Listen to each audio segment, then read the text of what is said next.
In this presentation, I'm going to be talking to you about imagination and creativity.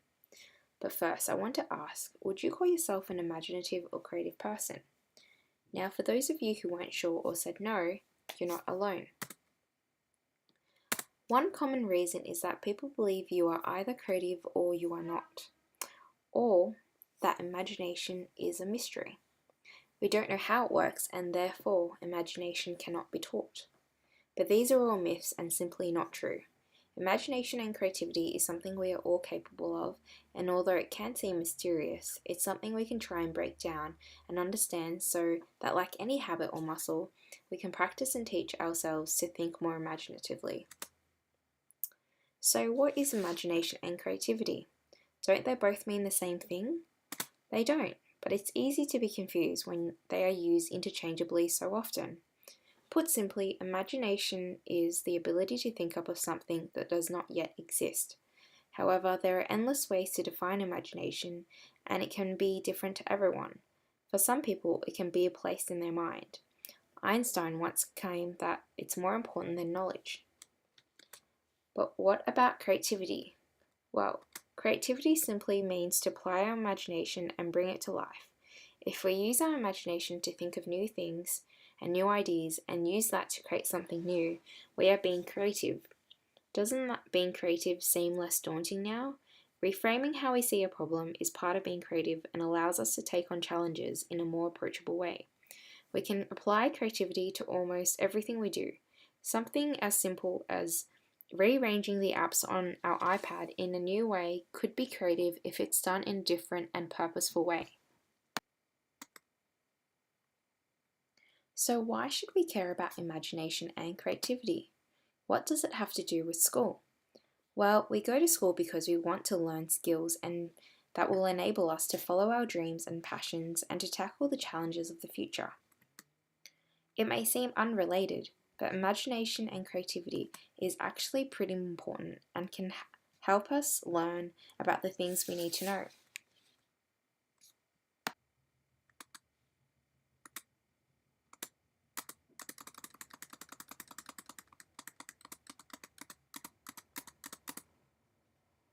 Firstly, using our imagination and exercising our creativity in the classroom actually makes things more fun.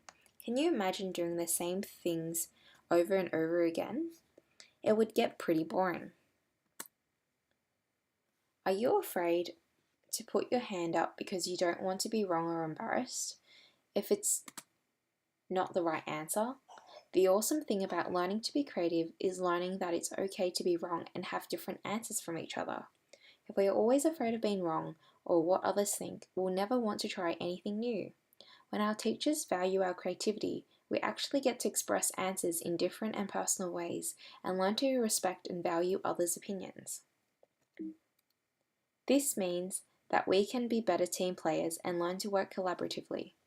When we work as a team instead of being against each other, it allows us to learn from each other and think up of ideas we wouldn't alone.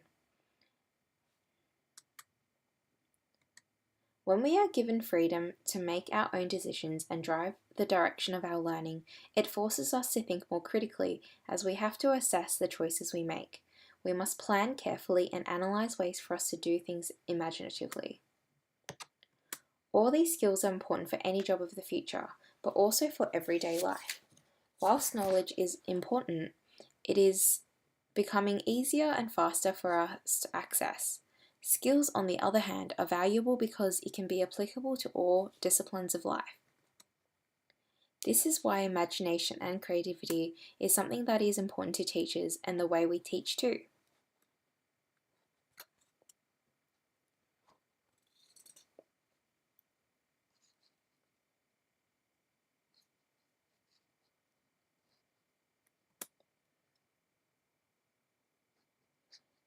Ken Robinson once famously proclaimed that schools kill creativity.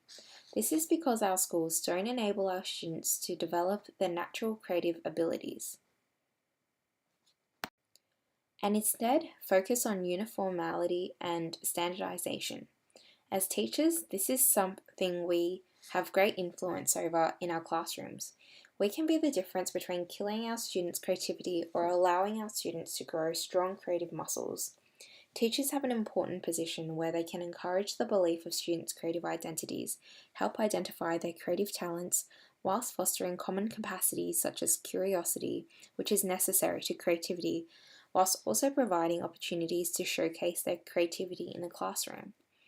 In order to do this, we must begin thinking as creative educators ourselves, because students' creative abilities are most likely to be developed in an atmosphere in which teachers' creative abilities are properly engaged. Now, of course, it's easier said than done. It's especially difficult when the system we went through as children looked more like this: organised, students told to be quiet with their heads down doing their work. Quietness being regarded as a major factor in a healthy classroom. As adults, we will more often or not enjoy the peace and quiet and would much rather this to this. Children out of their seats, some not even sitting at their table. It's loud, it's chaotic, but something I like to call organised chaos. As an outsider looking in, one would assume that it's a teacher's nightmare. But upon closer inspection, this is what a healthy classroom should look like. Not because of the decor, but because students are given the autonomy to choose to work in the way that best suits the individual. They're allowed to communicate with their peers and collaborate, which is a major factor in allowing creativity to transpire. As teachers, we must value creativity as we value English, math, or mathematics, because the importance these skills are to our students. With many pressures already existent for teachers to fit in ever-expanding curriculum, it can be overwhelming to consider creativity as another thing that teachers must include, especially because teaching creativity does not always equal teaching for creativity.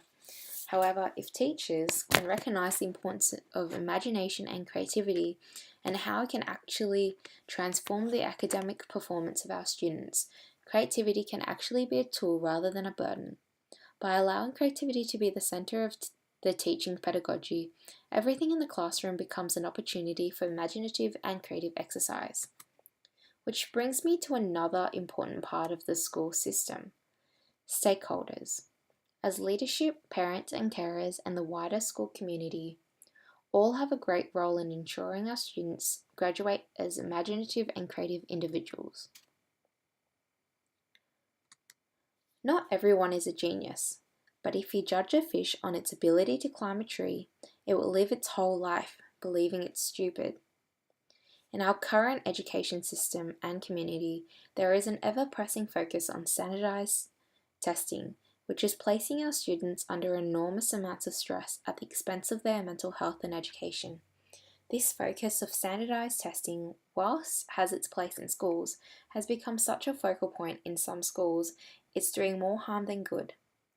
As teachers teach only that which is to be tested, curriculum areas that are not tested are neglected, higher order thinking skills that are difficult to assess in such paper and pencil formats are also neglected. Time is spent on coaching and practicing tests where schools participate to preserve practices designed to improve achievement data instead. Human intelligence is more dynamic than we are led to believe. Companies such as Apple, Microsoft, Deloitte, Penguin Random House, and Ernst & Young are realizing that credentials such as university degrees are not always the most accurate way to assess candidates for jobs. Some companies are even targeting poor performing and non-college students and instead using psychometric and other performance-based tests to assess candidates. We live in a world where jobs of the future do not exist yet, which means we need to prepare our students and children with skills to allow them to adapt and navigate professions that we can't fathom right now. And the best way to do this isn't to teach children facts that they can find in an instant on the internet, but with skills such as creative thinking, problem solving, critical thinking, and aren't afraid to try and fail and keep persisting.